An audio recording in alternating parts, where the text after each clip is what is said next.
दिलीप खेडकरांच्या जामीन अर्जावर सोमवारी सुनावणी होणार। दिलीप खेडकरांचा रबाळे अपहरण प्रकरणात जामिनासाठी अर्ज। मनोरमा खेडकरांना रबाळे अपहरण प्रकरणात तात्पुरता जामीन। पुण्यातील नाना पेठेतील बेकायदा फ्लेक्स प्रकरणी आंदेकर विरोधात 2 गुन्हे। बंडू आंदेकरसह त्याच्या कुटुंबियांविरोधात समर्थ पोलीस ठाण्यात 2 वेगवेगळे गुन्हे दाखल। घाटकोपर होर्डिंग दुर्घटनेत आयपीएस अधिकारी कैसर खालिद यांना आरोपी बनवण्यासाठी गुन्हे शाखेला सरकारच्या परवानगीची प्रतीक्षा।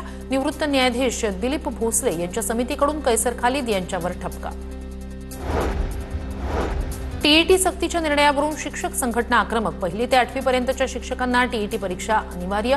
शिक्षकांना 2 वर्षात टीईटी उत्तीर्ण करणं आवश्यक। शिक्षक संघटनेचे प्रतिनिधी विशाल कडणे यांच्याकडून आंदोलनाचा इशारा। राज्यात कीटकजन्य आजारांचा प्रादुर्भाव वाढला। 9 महिन्यात 13 जणांचा मलेरियामुळे मृत्यू। 1 जानेवारी ते 30 सप्टेंबरपर्यंत राज्यात 18,381 मलेरियाच्या रुग्णांची नोंद। एसटी कर्मचाऱ्यांचं विविध मागण्यांसाठी आज आंदोलन। थकीत महागाई भत्ता, वेतनवाढ फरकाची रक्कम आणि इतर थकीत देणी यासारख्या विविध मागण्यांसाठी कर्मचारी आक्रमक।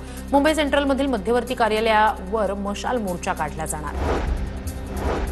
नवी मुंबई विमानतळापर्यंत एनएमएमटी धावणार। पहिल्या टप्प्यात 20 बसची सेवा।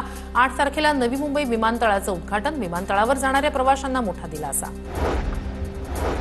पुण्याच्या राजगड तालुक्यातील मंगदारी ते कोळवडी रस्त्याची दुरवस्था, ठिकठिकाणी खड्डे, नागरिकांचा जीव मुठीत घेऊन प्रवास। रस्ता लवकरात लवकर दुरुस्त करण्याची स्थानिकांची मागणी। पुण्यात आयपीएस अधिकारी असल्याचं सांगत चप्पल चोरी करणाऱ्या महिलेला अटक। 17,000च्या ब्रँडेड चप्पल चोरी करणाऱ्या मायलेकींना अटक। आयपीएस अधिकारी असल्याचं सांगत दुकानदाराला बनावट ओळखपत्र दाखवल्याचंही समोर।